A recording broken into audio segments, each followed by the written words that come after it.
안녕하세요. 오늘 저희가 함께 살펴볼 자료, 이게 또 아주 흥미롭습니다. 고대 지도자 느헤미야에 관한 성경 설교문인데요. 특히 그 수십 년 동안 폐허로 남아있던 예루살렘 성벽 소식을 듣고 보인 반응, 그 기도에 좀 초점을 맞추고 있어요. 네, 그렇죠. 당시 느헤미야 위치가 페르시아 제국의 수도, 그것도 왕의 술 관원이었다면서요? 네, 맞아요.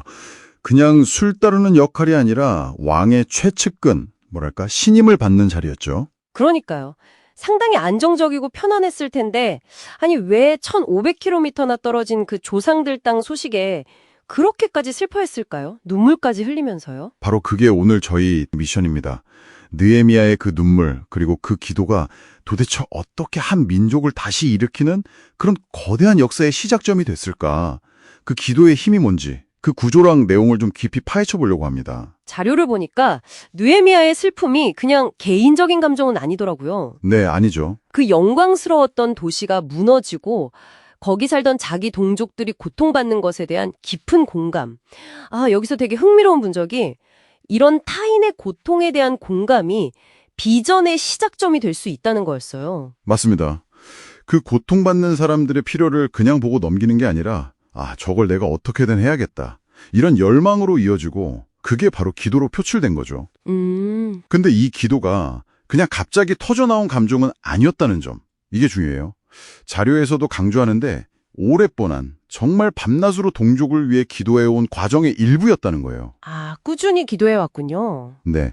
지속적인 기도는 기도하는 사람 자신을 변화시키거든요. 준비시키고 책임감을 갖게 만들고. 그렇군요. 그러면 그 기도의 내용을 좀 더 자세히 들여다봐야겠네요. 어떻게 시작하죠?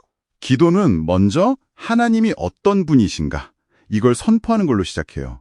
하늘의 하나님이라고 부르면서 그분의 위대하심을 인정하고 또 여호와라는 이름, 이건 언약적인 이름이거든요. 네네. 이스라엘과의 그 특별한 관계를 상기시키는 거죠. 그러면서 트고 두려우신 하나님이지만 동시에 언약을 지키시고 긍휼을 베푸시는 분이다. 이렇게 고백합니다. 긍휼이요. 그게 그냥 동정심이랑은 좀 다른 의미인가요? 네, 그게 중요해요. 여기서 긍휼은 단순히 아이고 불쌍하다 이런 감정이 아니라 그 언약에 기초한 하나님의 신실하심, 좋을 때나 어려울 때나 끝까지 책임지시는 그 사랑을 나타내는 단어예요. 와, 깊네요. 하나님에 대한 이런 이해가 기도의 바탕이 됐군요. 그 다음은요? 그리고 나서는 이제 죄의 고백으로 이어집니다. 근데 여기서 정말 인상적인 게 뭐냐면 느헤미야가 남들이 죄지었다고 말하는 게 아니라 우리가 범죄했다고 고백해요. 우리요? 자기 자신이랑 자기 집안까지 포함해서? 네, 바로 그거죠. 공동체의 아픔이나 실패를 남의 탓으로 돌리는 게 아니라 그 안에 나도 있다, 내 책임도 있다 이렇게 받아들이는 거예요. 정말 리더의 모습이죠. 이야, 공동체적인 책임감. 근데 그렇게 죄를 고백하고 나면 절망스러울 수도 있는데 희망은 어디서 찾았을까요? 그게 또 놀라운 지점인데요. 희망의 근거를 사람이나 상황이 아니라 하나님이 예전에 주셨던 약속, 바로 그 언약 자체에서 찾아냅니다. 약속에서요? 네, 신명기에 나오는 말씀인데 너희가 죄 지으면 흩어버리겠지만 다시 돌아와서 내 계명을 지키면 저 하늘 끝에 흩어져 있어도 내가 다시 모으겠다. 이 약속이요. 그러니까 희망은 우리 노력에 달린 게 아니라 결국 하나님의 그 신실하신 약속에 있다는 걸 붙잡은 거죠. 약속에 기반한 희망. 흔들리지 않겠네요. 그럼 마지막으로 구체적인 간구도 있었나요? 네, 있었습니다. 아주 현실적이고 구체적인 요청을 해요. 당시 절대 권력자였던 페르시아 왕, 아닥사스다 왕의 앞에서 은혜를 입게 해달라, 도와달라 이거죠.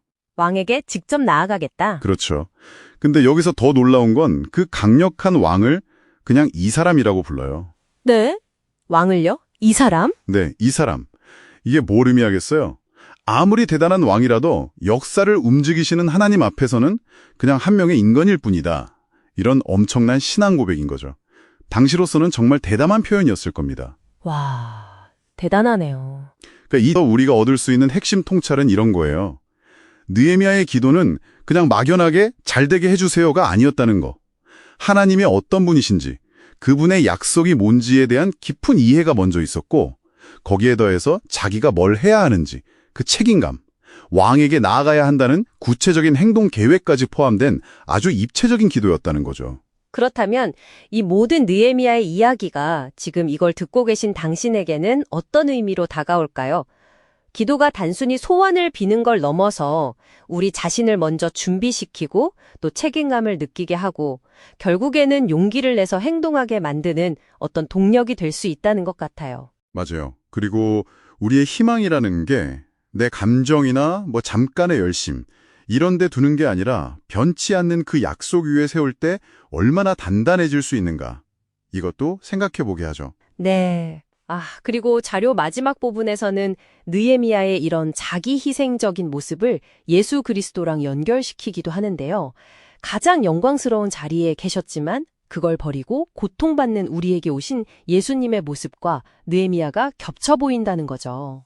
그런 관점도 있군요. 네. 느헤미야가 자기 백성을 위해서 기도하고 나섰다면 예수님은 온 인류를 위해 자기 생명까지 내어주시고 지금도 우리를 위해 중보하고 계신다. 이런 설명이에요. 중보라는 건 우리를 대신해서 하나님께 말씀드리고 강구하는 역할 같은 건데요. 느헤미야가 그런 더 위대한 중보자이신 예수님을 미리 보여주는 인물이라는 해석도 가능하죠. 네, 오늘 딥다이브를 마무리하면서 이 느헤미야 이야기가 던지는 질문을 한번 여러분께 남겨보고 싶습니다. 느헤미야는 무너진 성벽 앞에서 그냥 좌절하고 불평만 한 게 아니라 하나님의 신실하심을 믿고 기도하면서 행동으로 나아갔잖아요? 혹시 지금 당신의 삶이나 우리 주변에 이렇게 무너진 성벽처럼 보이는 부분은 없나요?